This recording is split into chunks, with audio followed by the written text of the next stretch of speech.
Hello. Christian Rudder and Dataclysm, Okcupid. A brief survey. Just want to check how many of you have been on an Okcupid date?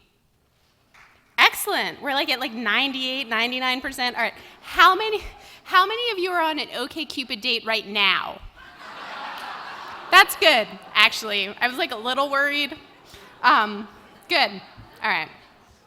So, as I'm sure you know, Christian Rudder is the Okcupid co-founder. He's a Harvard-trained mathematician, a rock musician, and a matchmaker to millions. We're pretty sure we heard him say there were 1 billion people on Okcupid, which seems, maybe I heard that wrong, but that's an astonishing number of people.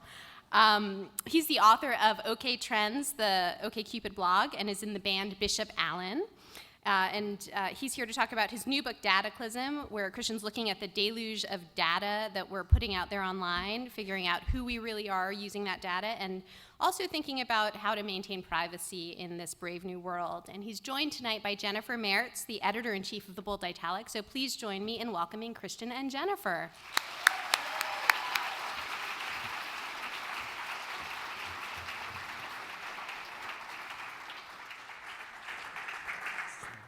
Is this thing on? Okay. Yeah, one small correction. I definitely did not say there were 1 billion people on Okcupid.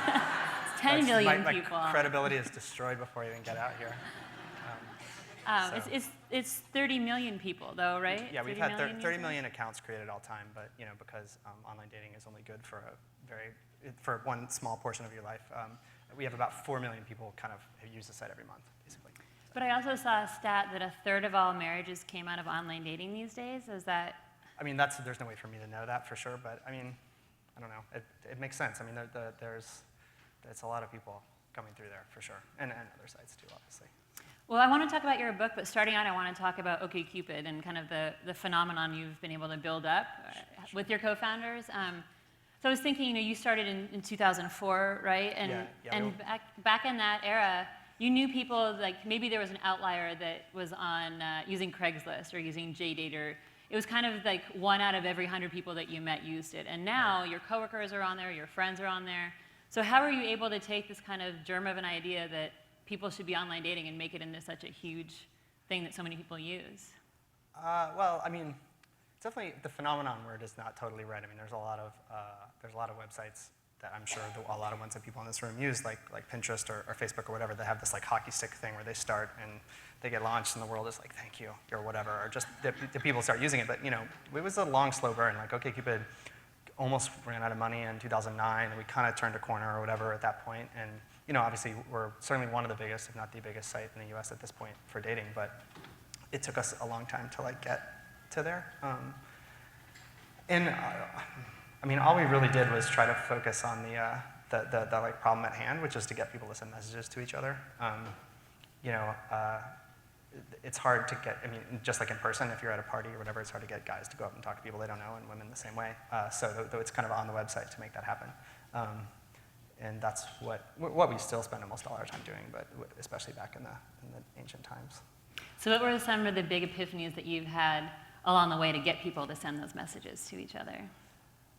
I mean, there was a certain amount of grind to it. I don't know if epiphany is really, I mean, it was really you do, this is the thing, and I'm sure this will come up, is when you're testing things on a website, as you're designing how it works, it's like one thing is a couple % better. And you do that enough, and obviously that accrues into a lot better, but any given change, it doesn't really, it moves the needle, but only very slightly, or only if you're really paying attention. So, we just, honestly, one of the biggest things that we kept at it, we were kind of lucky for sure, and I think people's approach to technology generally changed in our favor, where definitely, I'm 39, so I remember, definitely I have thought to myself, why on earth would anyone meet somebody who they met on the internet? It just that they I went from that era, just that's just weird, so obviously my mind has changed about that, but I think in the larger world, people just use technology in a way that's much more of a piece with the way they're living their life, Whereas, the old kind of online romance is like the You've Got Mail thing, where it's Meg Ryan and Tom Hanks sending all these dumbass messages forever, and then they're like, oh my God, I love you, or whatever, and I think people, that space between the the online relationship, such as it is, and the offline component has really narrowed, where now it's people exchange a few messages and they go and they get a drink. And the more people that are going and doing that, just like the better Okcupid is, the more people find out about us. And that's like really helped a lot. And you're also really a precursor to people, creating a profile and kind of curating their public image. I mean, there are people who probably put themselves out there on Okcupid before they ever did on Facebook, and now it's like, oh, you have all these different ways that you kind of project who you are out there. So maybe it's less of a big deal if you're saying your taste on a dating site versus, on Facebook or on any of the other social kind of platforms. Right. I mean, Facebook is built in a certain way to reflect people's lives, and you can find your parents or your, people that you met, that you haven't seen for 20 years that you went to high school with or whatever. And so people are just more comfortable with that idea, or they recognize that they're the two things, the kind of like digital world and the physical world or whatever you want to call it, can be a lot more closely intertwined. Definitely than like the late 90s or whatever, which is it's kind of a different scene over there. I was also curious, or it was interesting to read that you've never gone on an online date. Were all the founders in relationships when you started Okcupid? Yeah, none of so us, how none of us do have you ever used test the product. how do you test out what's working or what the experience is like if you never have to go through the agony of meeting a stranger and being like, that's not what I was promised on that profile? Well, we have definitely been through the agony of meeting someone and going on bad dates. So well, I mean, like that's the thing. Like we really. We try to look at, and this is kind of why I ended up writing this book, is we had to use the data of what people were doing with themselves on the site to make decisions, I mean, obviously there's a tremendous amount of intuition that goes into it, but you look at, we're going to make this change, and are people going to exchange more and better quality messages?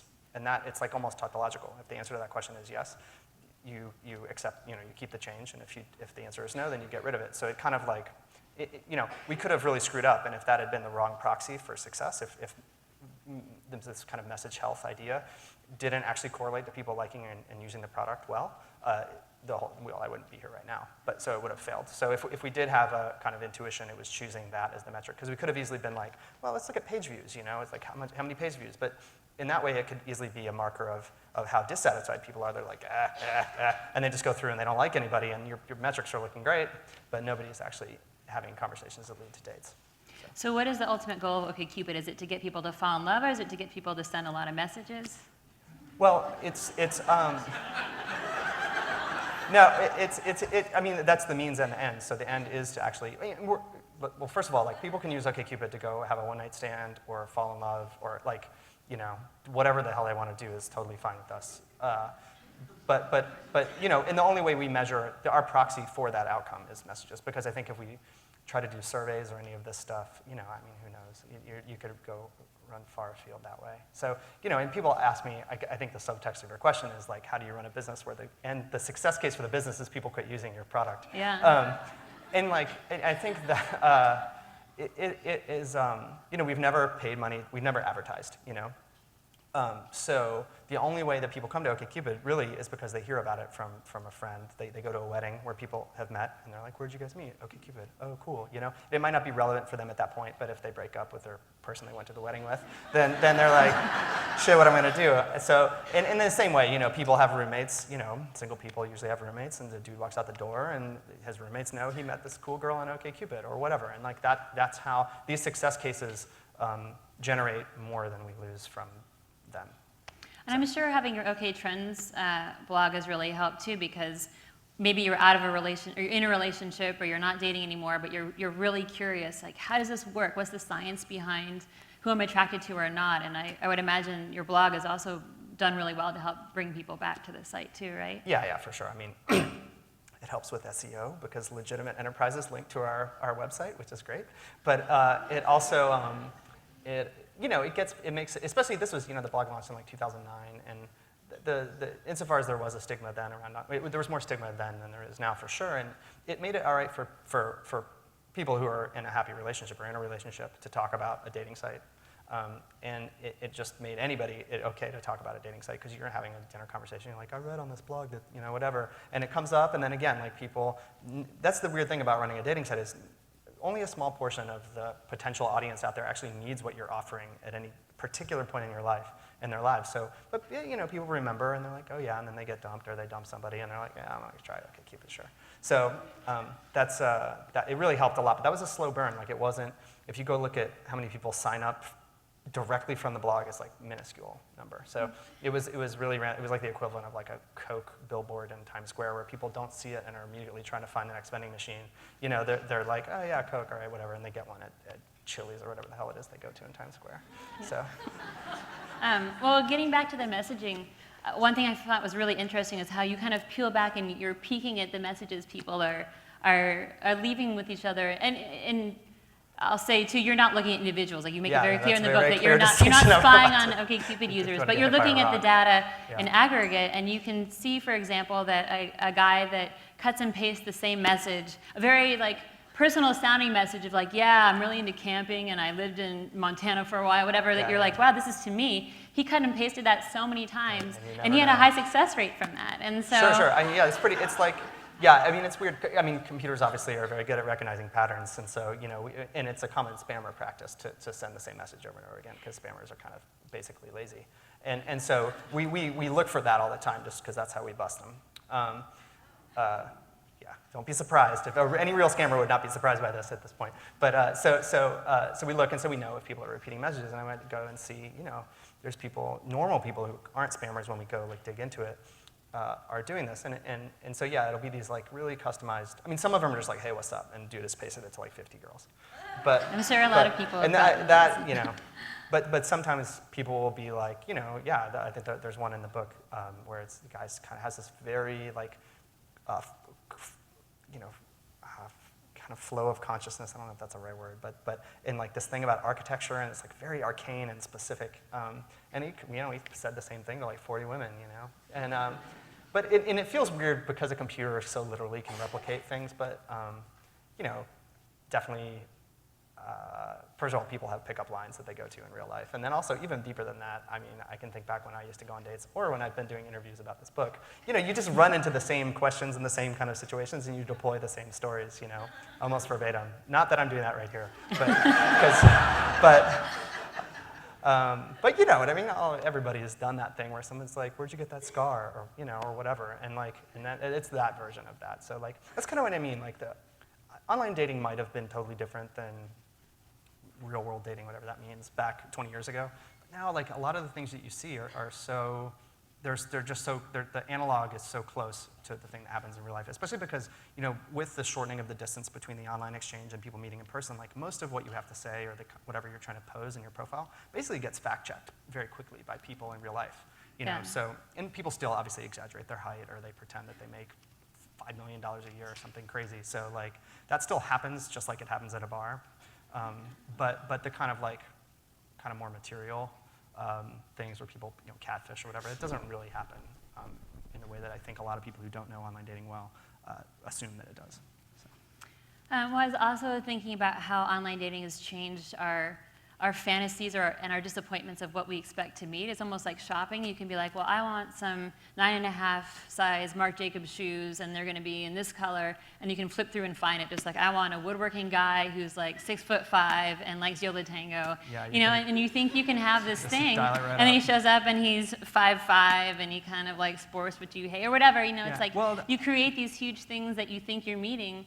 I mean, more often you get that dude who likes Yola Tango and then shows up and he's 6'5", or close to it, maybe 6'3", but then you're like, you know, then he's got some other problem. Or you realize that like, you know, or that like that's not the end-all be-all of who you're trying to be with, you know what I mean? Like, that's the thing, that's why we try to get people to actually go and have a beer or coffee quickly, because like, you know, how somebody laughs, or like how their hair is cut, or the sweater that they're wearing, or there's like a billion physical things that you could never fold into a computer screen or get through a keyboard.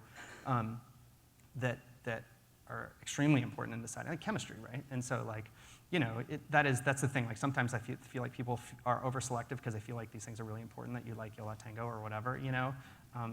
Like my wife doesn't like the same bands that I do. Although obviously, if I had a checkbox, I'd be like, yeah, sure, we could sit around and talk about Operation Ivy or whatever, you know. And like, and so, but who cares? So I think that I think is a downside, is that people feel too. This sounds very weird to say, but I think people feel empowered to make decisions that don't necessarily lead to what they're actually trying to get to.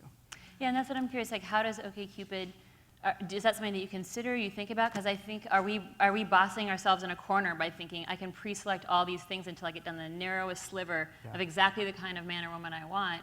How do you break out of that and get people to take chances or think beyond what they think they might even want to meet? Yeah, I mean, we think about that all the time. I was talking to some people upstairs. There's a whole suite of features that we have actually made and could launch, and that we know if they were used right would make an experience better, but people would just blow themselves up, you know? So like, you know, and an example is like a lot of women get too many messages on Okcupid, and we don't want that, they don't want that, and so we could offer filters, but for the filters to be powerful enough to do the job that a person who wants that feature wants it to do, you could very easily have somebody who sets it into this extremely narrow criteria where they get no messages, you know?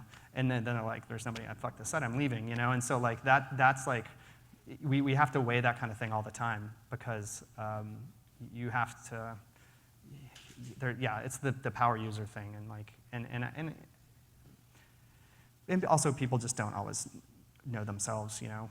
So I'm sure I could sit down and go on a list of like deal breakers or whatever that would not actually be deal breakers when it came down to it, you know. And maybe that's an area where you get into stuff with OK Trends too, is showing people these are the things, this is what you expect, and this is what you get, or kind of, there's some dissonance there, and this is where you can kind of break out of that and be, I guess, a better dater or whatever. Yeah, I mean, I've definitely tried to stay away from dating advice on OK Trends, especially, mostly because, like, especially when we first started writing it in like 2009, 10, 11, there was all this kind of like, it was almost like a rumor of data that was out there, you know, like obviously Facebook had tons of stuff, but there was just super tight lockdown. It was like pre-IPO, you know, and nobody was really talking about what this stuff is, you know. It just becomes big data.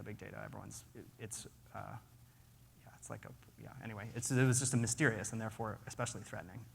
And so we just started publishing stuff that we thought was interesting, that obviously is from a dating site and has that as at its core. That's the reason people are making this stuff, but it didn't really, I tried to keep it from having to do too much with actual dating. But you must get asked from people who are like, dude, how can I really use Okcupid to my, like, what are the tips that you know, from this data that you can be the super tips. Okcupid dater, right? Yeah, I never have any good tips. So like, you know, that's the thing. And that might come from me not having actually used Okcupid to find a date, you know, because like it's too easy for me to say that, like, in the same way that we don't ever try to solve a problem at the company for any individual user, you know, it's a kind of thing where like, and this is so cheesy to say, but like I really think the best thing you can do is like be yourself, not because, you know, that keeps you from misrepresenting yourself to some theoretical other person out there, but it gets, the person that you end up going on a date with is looking for you, you know, like otherwise if you're posing and like I pretend that I'm into sports or whatever, you know, then I get somebody who's looking for someone who's into sports, and that isn't me, you know. So unless you're planning on maintaining this charade for infinity, you know, it just helps you so much to just do whatever your thing is, it's just like do it. And I know that's corny, but maybe with a little copy and pasting if you. Yeah, and if you can figure out how to copy and paste on a keyboard, that will help. I want to talk about your book too, Dataclysm, and the subtitle is "Who We Are When We Think No One's Looking," which I think I really like the idea behind this book. It's like you can talk to somebody, you can give people a survey, you can, you know, do a phone survey or whatever, you're going to get a certain answer. You're going to get an answer that people feel like maybe they should give you. And then you look at the data behind search engines, dating sites, social media, and is your idea that this is a truer self, or you're just getting a little bit closer to things that people don't necessarily want to reveal? I mean, I think it's more the second. I mean, I'm definitely not going to sit here and say that I've figured out what the truth is of humanity or anything like that. That would be absurd. But, you know, I mean, just speaking to the subtitle, like, I tried to, especially because people do pose in person and online, obviously, I really tried to look at kind of observed behavior, you know, things that they do that aren't statements of what they like, that are actually who they like on Okcupid, for example, or only look at the kind of self-reported stuff as an artifact of that self-image, you know, and then compare the two, of course. So like the canonical example on Okcupid is like, you know, when you ask people, you know, what do you think about interracial relationships, you know? And it's 2014, and Okcupid, I think, probably skews more progressive than the rest of the country, and everybody says, yeah, it's totally fine. Of course, it's like, duh, right? But then when you go look at the data, you know, there are very clearly delineated lines in how people rate each other, how they message each other, who they decide to reply to, and all this stuff. And so you get to like juxtapose those two things, which, you know, obviously is interesting. Yeah, and that was something I wanted to ask you about, because race is definitely one of the bigger, I guess, depressing chunks of data that you have in the book. You know, for people that haven't read the book, you break down men and women by black men, black women, Asian men and women, Latino men and women, and then whites. And black men, black women, and Asian men get 25% lower response rate than any other. Right, they're like underappreciated, I guess, on the site. So, and it's not just on Okcupid, you know, that's one great thing about that. Something I really tried to do, especially when I was making a kind of stronger claim. In the book, I try to find other data sets, right? And so, you know, if you look in the book, there's Match.com, there's Date Hookup, which is another dating site that we run. All these things have very distinct user interfaces, distinct user bases, and Date Hookup actually is like disproportionately popular among you know, black people and Latinos, whereas Okcupid and Match sort of reflect the larger demographics of the country. And all three sites have exactly the same trends. I mean, slightly different numbers, but the pattern is the same. So yeah, it is depressing, I guess. But you know, like, it is like people ask me all the time, like, what is the most surprising thing you found? You know, and like, it's, you know, being an American, you expect this kind of thing, I guess in a sad sense. But you know,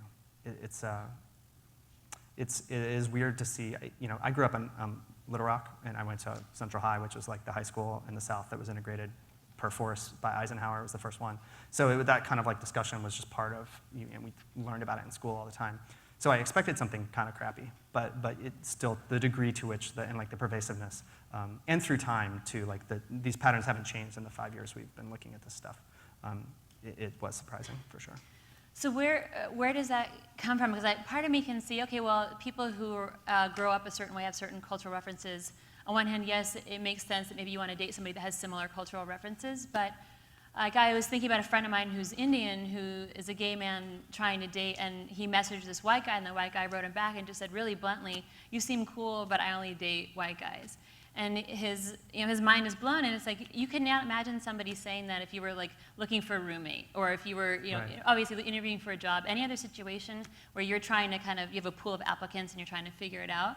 So what is it about dating that makes it okay for people to kind of, I guess, go with these biases? Well, I mean, that's so. I don't want to sit here and speculate about the origins of racism in the United States. That's a question for people smarter and more knowledgeable than I am. But I mean, I think here's the thing. Like, on an individual level, like, everybody has a type too. And before anyone kind of reacts to what I'm about to say, let me finish. So it's like everyone has a type. So on an individual level, it's very hard to blame a person for what this guy said. Like, what can you do? Like, even if he himself decides, like, you know, I don't want to be, I feel like this, I feel like this is racist, I should like other guys, but attraction, or guys who aren't white, like attraction is such like an organic, chemical thing almost that it's like, it's very hard it'd be hard to change that even if you were aware of it and wanted to change it, you know, which is an interesting thing to think about. Unlike, say, like employment discrimination, where if you're like, oh my God, this is really fucked up what we're doing, we need to change this, and you can actually have a policy in place that works, right? However, on like a kind of like global or aggregate level, I think it does reflect how our culture has decided what is beautiful, especially, and obviously I think that is their racism drives that. You know, there's attributes of people that you know, you look at the latest like ingenue actress, you know, from Natalie Portman to Kate Bosworth to whatever, Emma Stone, or all of these people, they're, you know, all white. It's very rare that they're not, you know? And it's like that kind of thing. You can see it in magazines too, obviously. It's a known thing. And so the culture defines attractiveness in this way, and then people absorb it. And once it's absorbed into a dope person, I think it's very hard to change. So I mean, this is one of these things that I think it's going to take years obviously it will take years to address. As a dating site, is there a way to mix it up where you say, I know you've experimented with, you know, pulling people's photos off the site before. You had like a Love is Blind Day. Have you thought about experimenting where you pull race as an option or a category off the site for a day and see, does that change how people interact? We actually thought about that, but see, I don't think it will. And this kind of gets to my first point about like that guy, your friend, the dude your friend was talking to. Like, we can't make people. They can't. People that, especially attraction, is something that's very, very difficult to consciously change. You know, you can't. I don't know. It's very hard to imagine that actually working. You know. So we actually talked about removing that as a search criteria. But I mean, people look how they look. You know. and it would just be very, very hard. We can't make people do one thing or another, and we wouldn't want to. And we could wish that we're different and deploy, I guess, the reasons that have created that situation. But again, on like an individual level, we can't mandate that you want to sleep with somebody, you know? Right. Thank God. Well, the other difficult pill to swallow, I think, had to do with age. And so there's a chart in the book that talks about who women are attracted to between the age of 20 and 50. Women are attracted to men that are generally around their age. When they hit 40, they start to be attracted to men that are a little bit younger. Versus men aged 20 to 50, and they're attracted to 20-year-olds pretty much across the board. So you read that and you think, this is really depressing. I mean, can you talk a little bit about that? Sure. Yeah, I mean, I will say I've talked to this, I was talking to somebody from the blog 538 the other day, and like the more time you spend with this data, like the more it confirms your like cynic's intuition about people, which is, is a funny thing that like the kind of like folk wisdom about X, Y, or Z is often correct for very good reasons, that it's had thousands of years to become folk wisdom, but it's cool to see it with this specificity. So yeah, I mean that data is kind of like is how people vote on each other on Okcupid, so you can kind of rate people's profiles basically, and it requires no, the voter doesn't have to put him or herself out there at all. You're just rating people. We have a gestural thing like Tinder does now, and you're just like, yeah, no. That person doesn't know they're being rated. It's a very like shielded type of environment. And so it's kind of like a marker of that first impression of lust in this case, because people are looking for someone to sleep with or go on a date with. So you do see, when guys just are sitting here doing this thing and basically in private, they all think 21, 20-year-olds are the hottest. But you do see when they have to actually put themselves out there and send somebody a message. So it's like very few messages go from 50-year-old guys to 20-year-old girls. I mean, again, thank God. But like, so you see these guys make this compromise with there's like taboo involved, and there's what they think they can get away with, basically, right? So and pride also, because if you're sending messages to women who are for one reason or another like really far out of your league, it's just not going to feel very good when you're like getting buzz off creep or whatever you get back. So you see these guys compromise between there's like pride and lust, and like where they actually send the messages are kind of like right in the middle where they like split the difference. It's usually like 10 or 15 years younger than they are is kind of like the minimum viable age or whatever you want to call it. So yeah, that's I understand life. this fits into the same category when you're talking about race. Like you can't force people or even try to get people to be attracted to somebody that they're not. But what do you do with the people? Like I know from friends' experiences, as they start to get out of their 20s and into their 30s and 40s and still want to find people on the site, right. They deal with either people that are lying about their age because they want to be, at least just on the site, and then they meet in person and say, well, I'm actually not 35, I'm 38 or whatever. Sure. So how do you...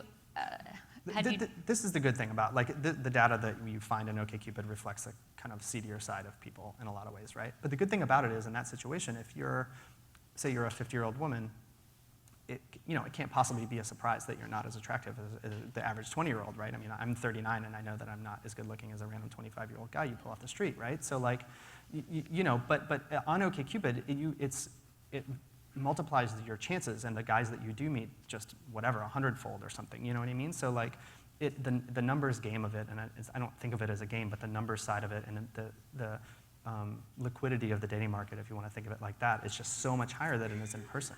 That you will find someone. I mean, I'm not really trying to get anyone to sign up for Okcupid right now, but that's the advantage I think to that situation, where it's like the data reveals something that exists outside the world, not just on Okcupid, But Okcupid is a way of both revealing the problem and then also kind of solving it in that case.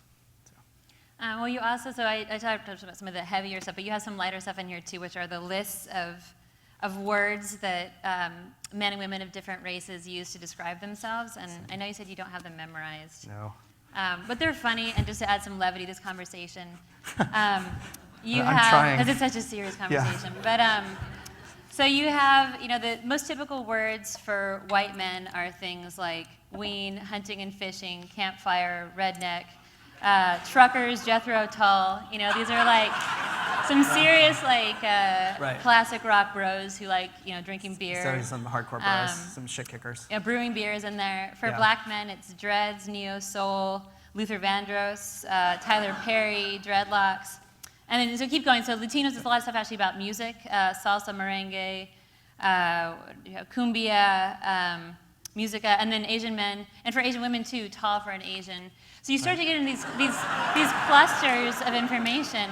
Can I see it for just 1 second? Yeah. I just want to read the antithetical words too, because those are really good. The antithetical ones. As well, you have for white men the most, the words that they use the least. That everyone else uses. Everyone else uses. Often relative to how often white men use. Yeah, slow jams, Robin Thicke, Raised in New York City. For black men, I mean, these are so good. Tallest Man on Earth, Belle and Sebastian, Magnetic Fields, Yellow Tango, which is why I had that in my head. It's a bunch of like really. So really yeah, light if you, independent- I don't know if you want to look at, but these are really funny to read. But I'm curious, what's kind of the deeper thing to pull out from these words? Are these kind of the cultural constructs? Well, this is why I asked to look at this list, because like the thing that was most interesting in doing this is the way you set up the math is you're looking at to find out the words that are most typical of white guys. You like look at how often white men use a phrase, and then you look at how often everyone else does. And so by definition, the way I set it up is like the most typical phrases for white men are things that they use often and no one else does relatively, right? And so for like the black male list, like the thing that was interesting to me is like the way I set it up was stuff that I don't know about, as a white guy. And so like you like skip through them because I can only assume maybe you don't know who they are either. But like I had to look a lot of this stuff up. Like I didn't know what like Zayn or Jill Scott or The Coldest Winter Ever. Like I'd never really heard of these things, and so I had to go through. And maybe I sound like an idiot to everyone out there, and you guys all know this stuff. But like. And same for the Latino and the Asian list. And so you kind of the algorithm had spit out things that I never could have if I tried to sit down and write a comedy routine about what different races say. I would never have been able to come up with this, and like I couldn't have done it a priori. And so it's kind of like the like shibboleths or whatever of these cultures that they typically talk about it and that I don't know. And like that was like the most fun thing, not to try to get all heavy again, but for doing that part of the book was like it had generated something that I couldn't have come up with. Yeah. So. Well, I think generally language is one of the most interesting things that you're looking at in the book, like beyond what's on Okcupid, looking at the language, like what do people put into search engines, and what can you learn from what people put into search engines, and what's happening culturally, around that time too. Right. Yeah. I mean, there's some. Playing with Google Trends is something that everybody should do. It's really pretty amazing what's going on. Or like even the autocorrect thing. Like if you type, why is my or why does my, and then you type a letter. The things that it does back to you is like this long list. If you type A and then B, it's like an alphabet of maladies. It's like, why does my butt hurt? Or like, that might not be exactly what B is, but like it's that kind of stuff. I mean, it's the craziest. You said, why is my husband gay? Is the gay is the last? That, or is my husband gay is the most searched thing with why is my husband? Or is my husband? Yeah, if you type is my husband, gay is the number one search that ends that query. And so that research was done by someone who actually works at Google from the inside. His name is Seth Stevens-Davidovitz, and he's just done a lot of really interesting stuff. But yeah, like so, and he found that that search is disproportionately common in states where gay marriage is most repressed or illegal, or however you want to look at it. So you can kind of get at this like again like the public-private type of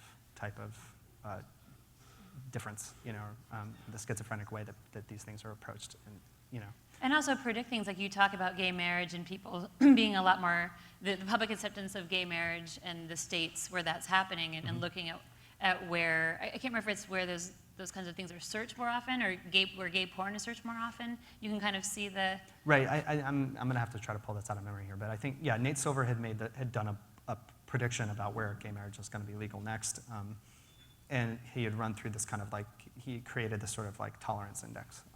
And this guy, Seth, went through and correlated that tolerance index with the frequency of searches for gay porn. And you find that, let me see what you find. I guess, well, I'll have to read the book. But you, let me see.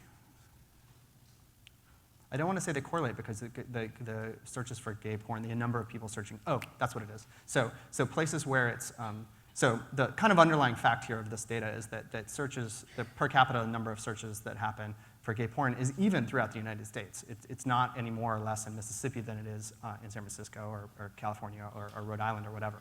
It's flat, which indicates that if you kind of believe that people generally use Google all the time and if they want porn, they'll go there, that there's the same number of gay men in all of these states proportionally, right? And so, therefore, when Gallup does a survey to find out how many gay men there are in the United States, but they get widely varying numbers. Like in Mississippi, it might be 2%, and in Hawaii, it might be 5 or 6%. And so the theory here is that that discrepancy is the kind of the people who are truly in the closet. Like they won't even report to Gallup that they're gay, right? So if a state is reporting 2% gayness to Gallup, and then yet, as Google has measured, that it's actually 5%. There's that 3% of the world that's in the closet. And the research was that the number of people in a state that is in the closet is inversely proportional to how tolerant the state is by this index. So you can see, it's kind of like you're able to like actually measure the oppression. And it's not a situation where, I'm from Arkansas, where it's illegal, and people are like, forget this, I'm going to move somewhere where I can live my life. People don't do that. And they're there, and you kind of get a picture of the kind of cost of that through the data. And looking at the search engines is really fascinating too, because it's like you're kind of listening, like eavesdropping in this special kind of way where people would never report like, oh, I have questions about, I want to find gay porn. I have questions about my sexuality, or any kind of question that you would be really embarrassed maybe to even ask your friends. You'll put into Google, and then Google can find trends and kind of pull information out of that. Google is an intense combination of like confessor and like doctor and like confidant and all this stuff. It's really pretty insane. I mean, the other time that I use that I look at Google search results is also based on this guy Seth's work. Is that, I actually met him in person, and we were just talking about random stuff. He knew I was working on a book, and he told me, which he later published in the Times, that the all-time peak ever at Google for searches for the N-word was on the night Obama was elected the first time. And so you go back, and I went back to Google Trends, and you can sit there and see, if you look at it, it takes a little bit of futzing to get the dates to line up because they normalize all this stuff. But you go through and you look at the 2008 election cycle, including the primary, anytime it got tense, searches for that word spike, so it's like, Iowa, and then there's the Pennsylvania primary on like April 20th or whatever it was, and it's tense, and so there's a spike, and then Hillary concedes, and there's another spike, and then there's this monster spike that dwarfs everything on like November 4th, 2008. And since then, that's the all-time high. And interestingly, this pattern did not repeat his second campaign. And the only other times that even roughly similar peaks have happened was the kind of week that Trayvon Martin's murder was really getting a lot of publicity with the protests and stuff, and then the week that Zimmerman was acquitted. So you see these like very intense, and then it's like a cathartic thing. So there's all these people getting very mad, and there's tension, and they Google this stuff, and then searches just bottom out after these huge crests. It's an interesting look into the psyche, So I guess what would be, I know this is beyond what you do, but what would be the next step for that? If you're like, okay, there's all these racial slurs coming out, from these areas at this time, you get that data, and then what do you imagine is the next step in dealing with that? People always ask me that when I talk about the race stuff, like, what is this good for? And it's a great question. Because the answer is like, I don't really know. I think I wrote the book especially because like the what is it good for question is been asked by too many computer science majors to too many philosophy majors in the world.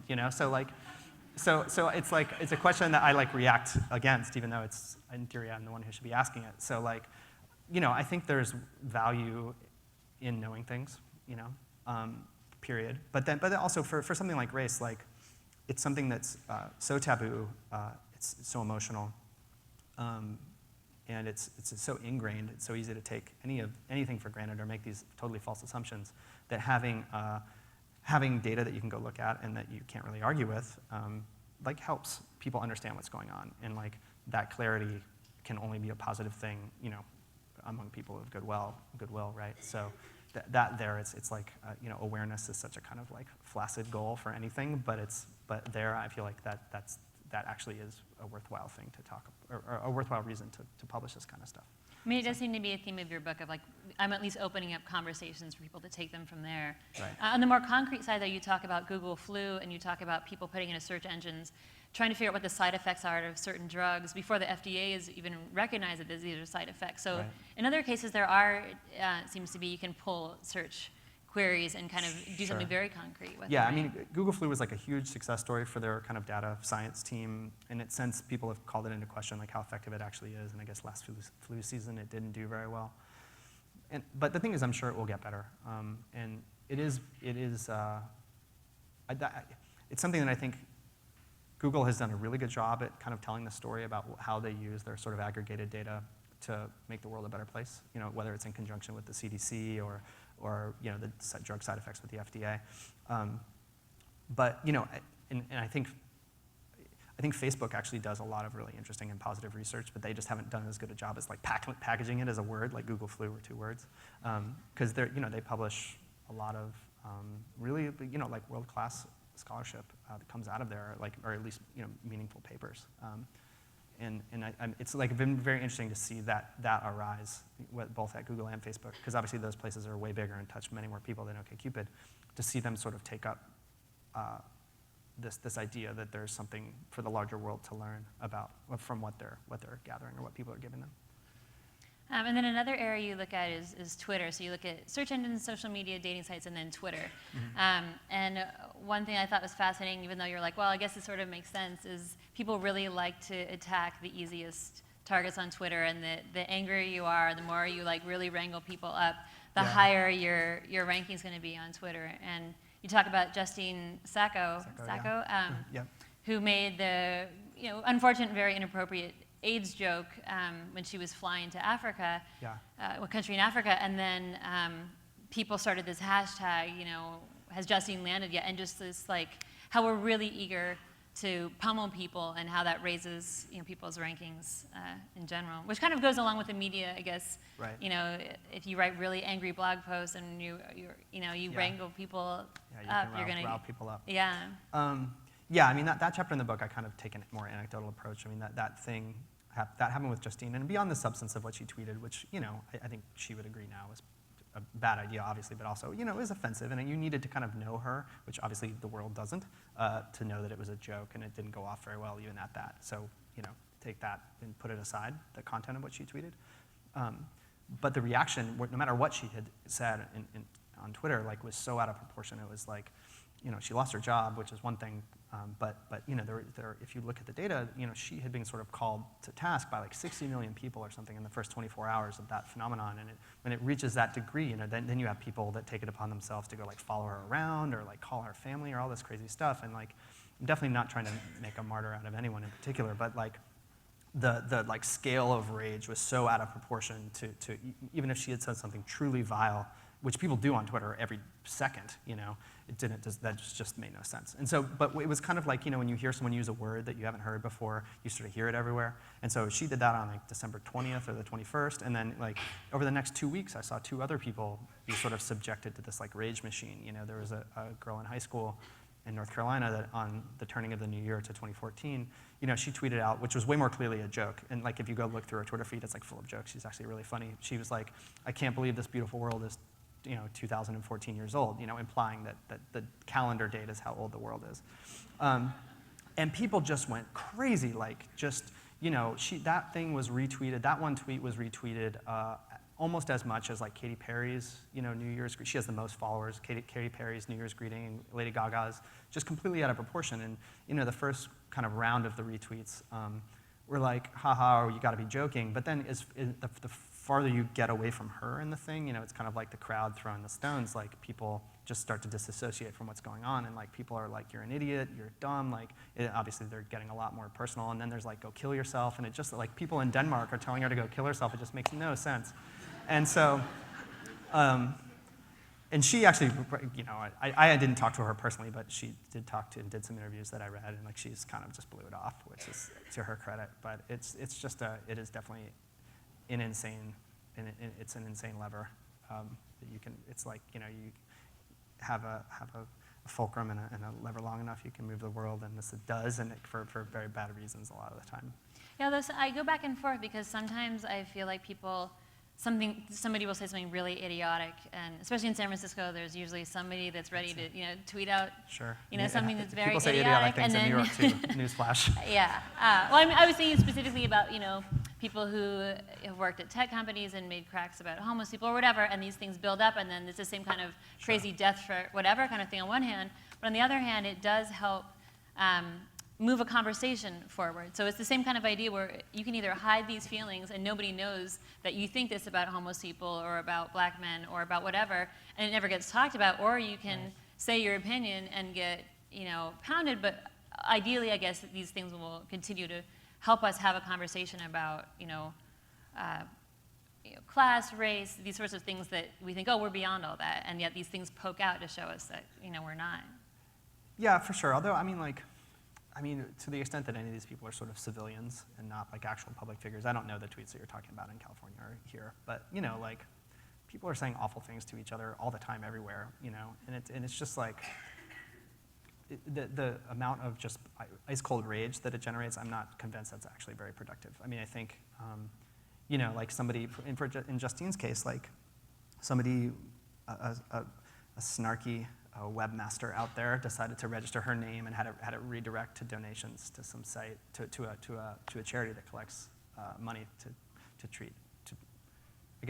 do AIDS work in Africa. I don't know exactly what they do, but that site probably got. I think at the time somebody went and interviewed them and they were getting a couple $100 an hour or something. It was like meaningless essentially, right? And so like people want to think that this rage is serving some purpose when really it's just gratifying some extremely base instinct. And like to the point of like the thing that most recently happened is this thing on Reddit where they published these nude photos of people like Jennifer Lawrence, and it's just totally disgusting. And then they're trying to high five themselves because they're also raising money for like prostate cancer research, and it's just like so gross, And like, but an interesting difference between what happened, a year ago with Justine and what happened over this Jennifer Lawrence thing, and there were other people involved too. So not to bring it to her, but like, I did sense a kind of people being like, wait, this isn't that great that we've created this site. In the case of Reddit, they actually banned the thread, which they don't often do, where it's like, this is not what we want to be facilitating. This is not why we created the site,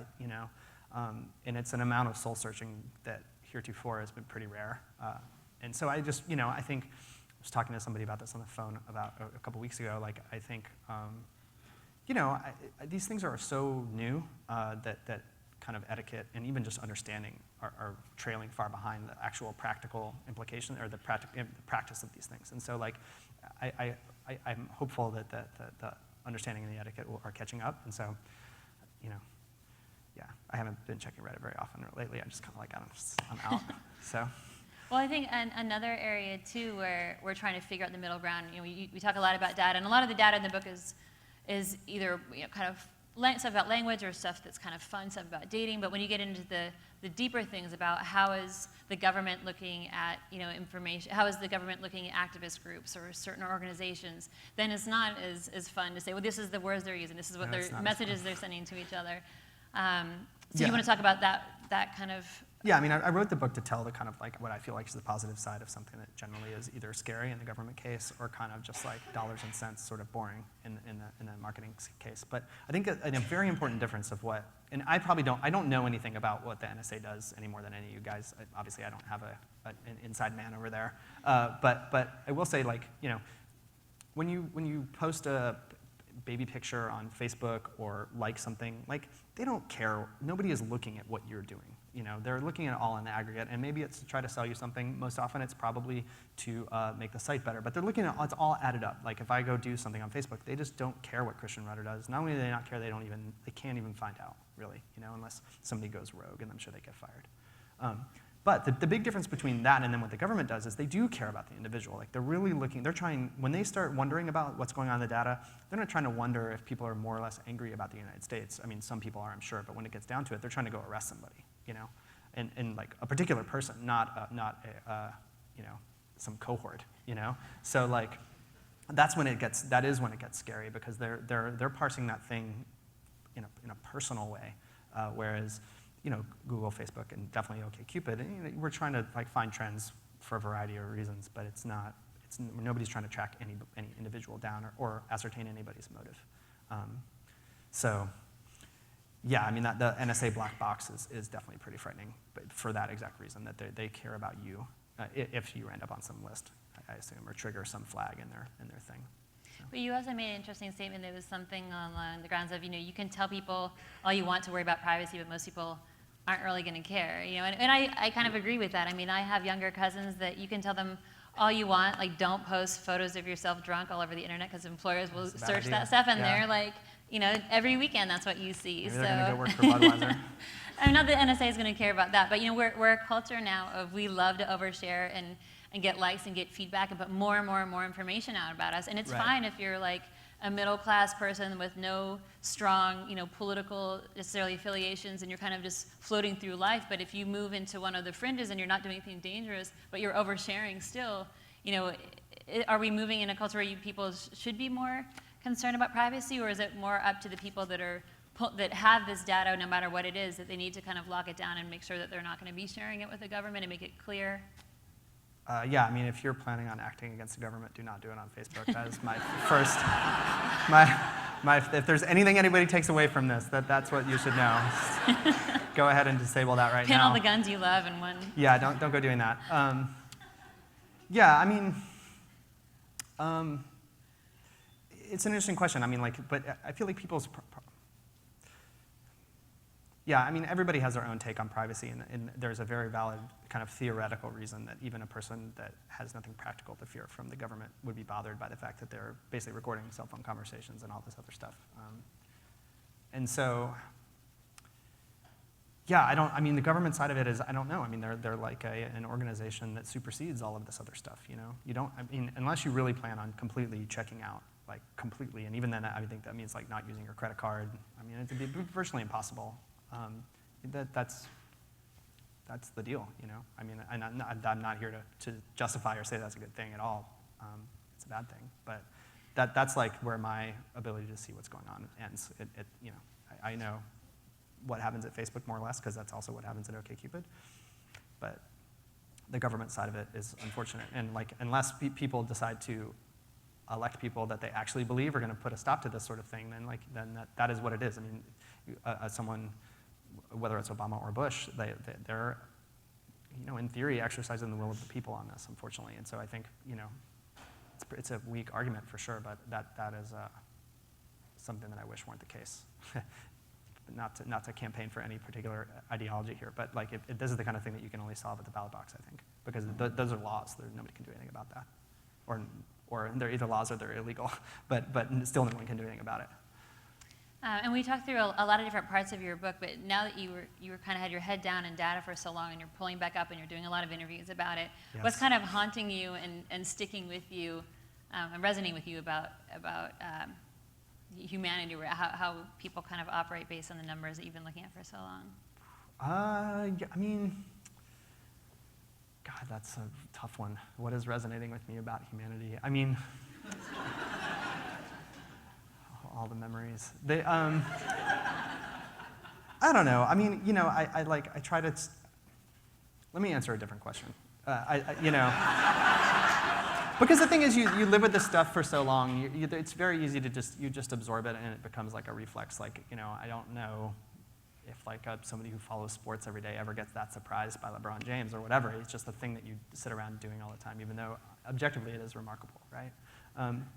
He is remarkable, and it's awesome to be able to look at all the stuff that people do. But like, what I really tried to capture in the book is just like all the different sides and the reach of what even now at this kind of like very like elementary level, people who look at this data are able to figure out, like, Facebook, the reach of that site. That's where the 1 billion number came from the very beginning. They have 1 billion monthly active users. That's like, and they're not legal in China, so that means it's like 1 in 5, non-Chinese people on Earth, you have a Facebook account, and they check it every month, which is crazy. And so they can go and they can look at really interesting questions that are beyond certainly a research faculty at Harvard or something, and they can go look at, how people in Southeast Asia are relocating kind of in clusters to bigger cities as the country modernizes.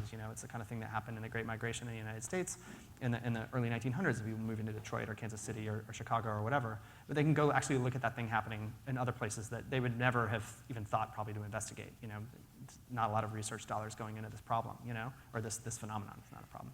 So, and there's a whole myriad of things that are being revealed to these places, and I just wanted to like, that to me is the kind of like truly, even though this whole data science approach to human behavior is very, very new, and there's tons of blind spots, and the book is more a look forward, but even at the place where we're at, there's like an amazing amount of stuff that people are able to find out or think about. Well, I have one more question, and I think we have to get audience questions. You have a lot of kind of numbers and language. Have you thought about looking at the visual things, like looking at Instagram and Pinterest and kind of pulling data and pulling out trends from more visual? I did think about it in my like kind of fantastic world of when I was starting to write this book. I realized how spoiled I was very quickly at Okcupid because we have just so much very like quantized data. But like a photo is very hard to analyze. I mean, there's obviously facial recognition stuff, but again, like I never wanted to, and I didn't get into what any individual was doing. And so like being able to tell from a photo whether a person is even a man or a woman is actually relatively hard. Even though that's a thing that they've gotten better at in the time since I started writing the book, but it's just it's like continuous data, in a way, even though it's obviously digital. It has the feel of analogness from an analysis perspective.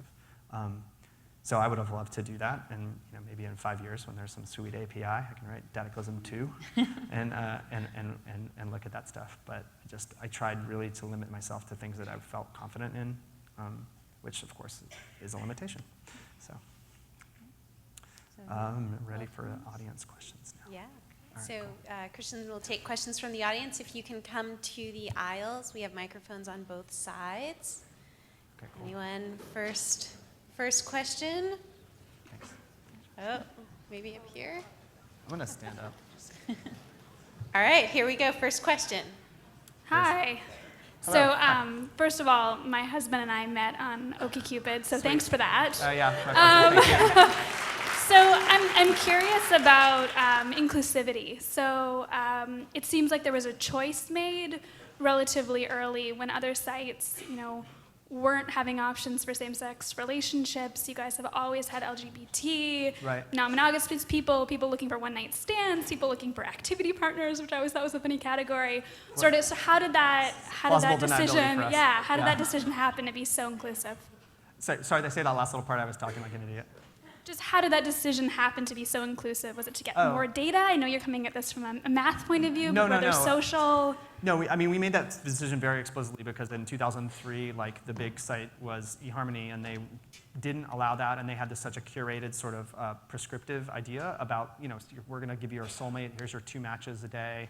Good luck, and tomorrow we'll give you 2 more if they don't work out. And in addition to that, you could disqualify yourself from the site for any number of reasons, but one of which was looking for a same-sex relationship.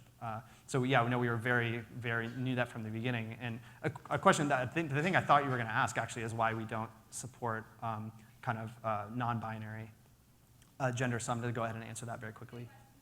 Yeah, is that when we built the site, we coded it that way to do same-sex relationships. We weren't as aware of other options, and so it's all our software is very bespoke, and so it's hard to change. And then in a second edition, in a second thing, I know Facebook obviously last Valentine's Day launched a full suite of options there, but Facebook has a different problem. They don't need you to be able to discover. You just need to be able to tell people about yourself. People don't need to search for things that two-spirited or these things that are just more niche. And again, this is a situation where we're working on this, but like when people identify as something that's what you call non-traditional and probably doesn't have that many people explicitly looking for it, they could very easily find themselves in some kind of basically a hole where no one is looking for them because they've identified this way. And actually the discovery side of it is a lot harder to solve than it seems like. So, but we are working on it. Next one is over here, to your right. To my right. Thanks, Christian. What are your thoughts on JDate and Christian Mingle? They're vile competitors for our precious market share.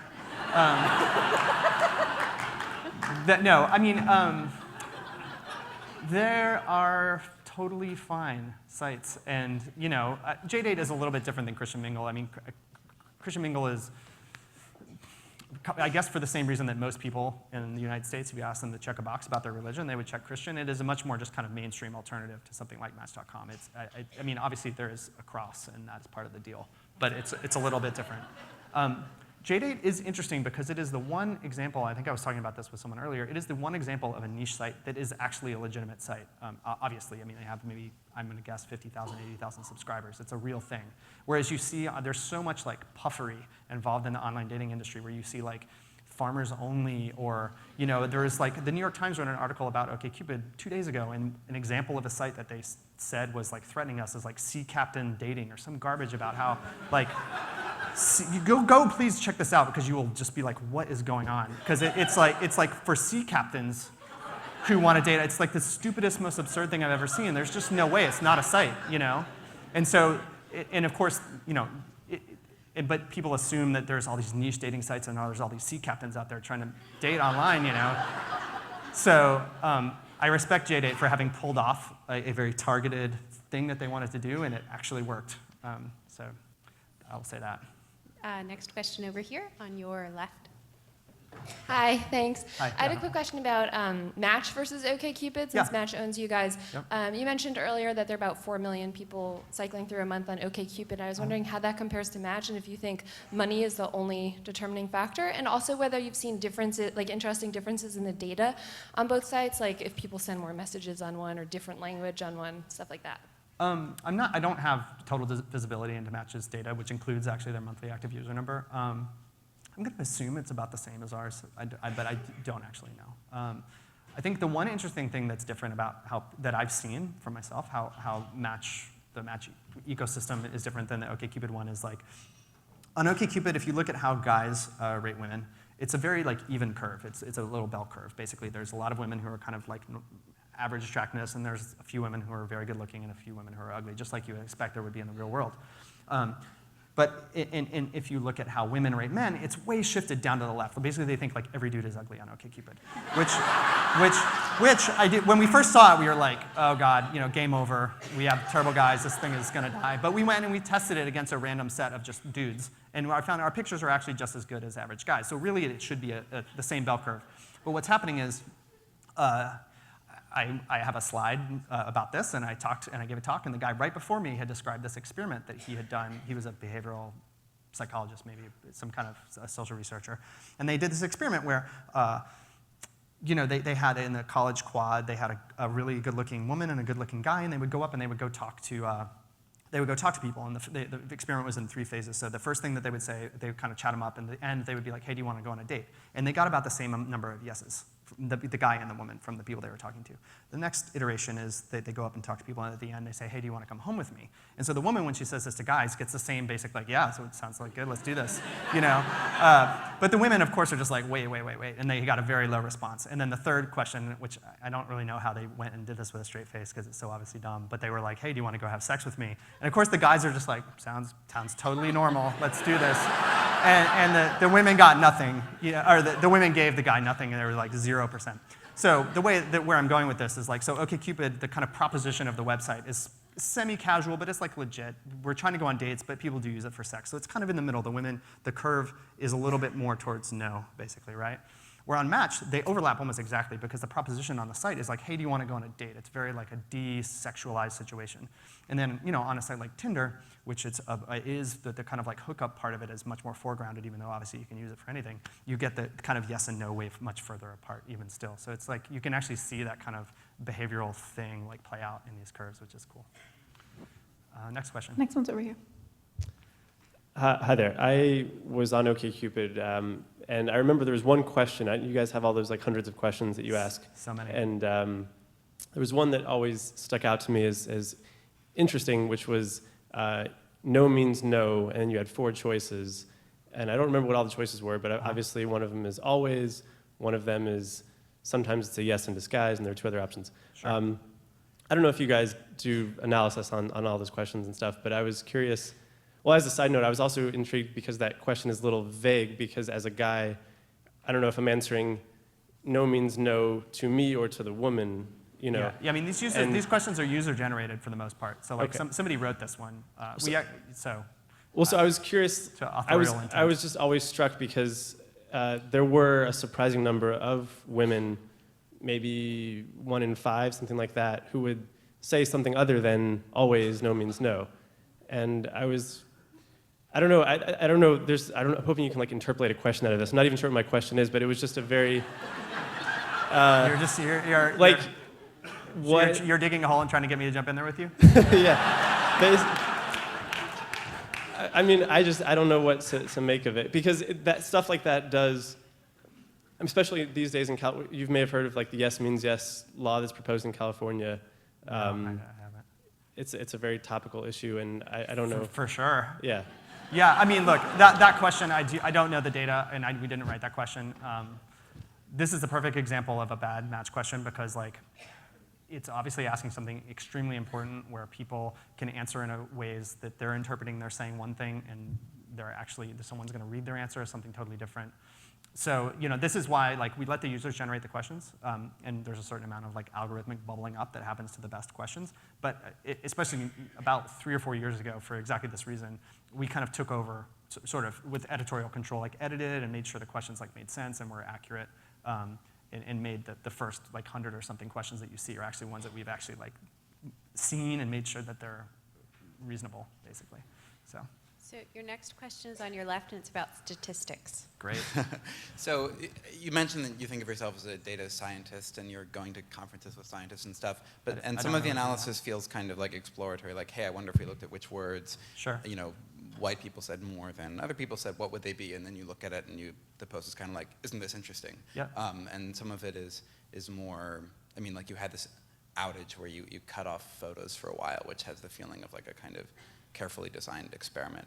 And I was wondering, like, how much you see yourself as kind of just, checking out what might happen if you look at this data, and how much you see yourself as kind of investigating in a more scientific way. I mean, I'm definitely not going to sit here and claim that any of the work on Okcupid is like going to be science in the way that's going to get published in Nature or something. It depends on the question at hand. Like for stuff for the blog where it's like, or the age thing that we were talking about, like you tell a behavioral psychologist or a evolutionary biologist that men like younger women and that women like guys to kind of be about their same age, it's just going to be like, yeah, we've known that for like 30 years, So like, or whatever, but longer. So, like some of the stuff on the blog especially is just like, hey, not as like this phenomenon interesting because it's like a mind freak that's going to blow your world away, but it's like, hey, it's cool, you can see, here's the thing that you've known about or have suspected, and now you can see with more clarity. When it comes to like decisions that we make on the site, I mean, we do have like a kind of apparatus that we've built that helps us, that gives confidence intervals and controls for the things that we need to control for, so we can make like decisions that we're actually we're going to go change the site because of this thing. So, the math that goes in the blog and the book, and in the book I was especially careful to really like choose questions that I felt like the data could kind of investigate completely fully, because I knew I could always go look at other data on other sites to kind of fill the pages, right? So, as far as like the data science thing, like it's become such a buzzy kind of weird deal, and like people often assume that there's this kind of like arcane mathematical background that you need to have, like, and I think the most important thing is to understand the context that you're working in and like the human nature that the data reflects. And the math, I mean, the statistics is something that almost everyone in this room, I'm sure, could do. It doesn't have to get that hard. Just a quick follow-up. So on something like when you're looking at a Google trend and then you see some spikes and you're like, all right, I'm going to investigate why these spikes came, and then you find some things that feel like reasons, Yeah. that, you can do this many times, and sometimes you'll feel like you find the reasons and then you feel like a good answer and then you put it in the book, and then you have all these other times when the sort of just so explanation doesn't work. And I was wondering if you think about that issue, or if you Yeah, of course. Yeah, I mean, for the only time I really look at this data and say, here's a thing in the world that caused a spike. I mean, I went into there because this guy that worked at Google was like, hey, there's this thing. It was the all-time high. And then when you go back and you look at these dates, you're right. It's impossible to go prove that these spikes had anything to do with the election at hand, right? But when you go, if you see a pattern that fits enough times, that's where you're at. But I didn't really like go looking for, I definitely wasn't trying to like cherry pick from Google Trends just because for that exact problem. I mean, it would be, the odds of that being pure coincidence, I'm sure you could go figure this out, but they're very low. And maybe I guess it's not true, but it would be remarkable if it weren't, I think. Put it that way. Next question is over here. Hi. I am a data scientist, and I actually decided to become a data scientist because of reading OK Trends, so thank you very much. Thanks. And, and I had a question about the ethical decisions you make. Sure. Like, for instance, you had this recent post about how you lied to people about their match percentage. Yeah. And I had some people come to me and say, you data scientists, you could have caused me not to find my true love because you mismatched us. The results showed that it didn't really matter in terms of people's messaging each other. But where do you draw the line? I could imagine that there are some experiments that would be really wrong to do on your users. And I'm just wondering how you guys make those decisions. Yeah, there's a lot there to address. I mean, I think, first of all, well, okay, I'll answer your last question first. So, like, a line that we would have would be to actually lie. So if we could easily make all the metrics on the site go sky high if we pretended that every woman on the site was 20 years old. I mean, you could easily just print that integer. It's very easy, But that would be lying because the woman is not that age.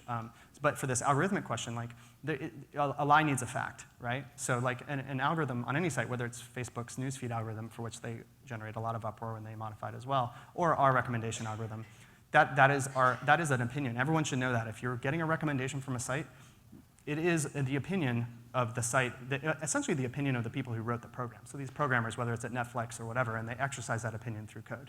And it's the same way at Okcupid. So, we test out just like a normal person does. Like, if you're trying to find a match, you ask your coworker, you ask your best friend, hey, I'm tired of all the people I know, I want to go on a date. They're going to run through some algorithm in their head for who you like. There's birds of a feather. There's opposites attract. There's the old world, like, you come from a good family, she comes from a good family, let's do this. Like, there's tons of different ways to match people up. And so, we picked one at the very beginning of the site, literally straight cold out of thin air. We're just like, this sounds good to us, here it goes. And the only way it's ever improved is by testing different theories against it, right? And so in the thing that you talk about, like we ran it against a placebo to show, like, to prove to ourselves that like, it's better than random. And a lot of people's upsetness about the outcome of that, or about that experiment, is because the outcome showed that our algorithm was actually better than random. But it could have gone the other way. That's why you run an experiment in the first place, right? So it could have been shown to be worse than random. And then people should have, instead of being outraged at the experiment, been outraged that we have been in business for 10 years. So, like,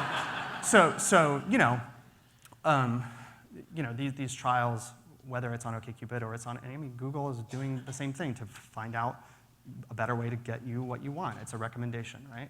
We think you're going to like this link when you search for soccer or whatever, So for me, the ethical line is at the lie. And if you keep in mind that these recommendations are opinions, you can go look up the right way to sort a list. You can go look up the right way to generate a random number, or a variety of random ways to do that. You can look up the right way to divide two numbers together. Those are solved problems. But the right way to recommend anything to someone else, it's not. There will never be a solution. So that's my answer to that. So this will be our last question on your left. And as a reminder, Christian will be signing books in the atrium after the talk. Hey, so I know there's a paid component to the site, which adds some additional features, presumably makes it easier for you to find people, whatever. I'd be super curious to hear about users' behavior around that feature, their behavior before signing up, if you see, like, price elasticity in certain times of the year, like before, I don't know, Valentine's Day or something like that. Do you get people signing up for this? Does it actually work? Honestly, the robustness of our paid offering is so new of a thing that we haven't, like this Valentine's Day question, we don't know, really. And especially because we're changing it so often that there's no control, essentially.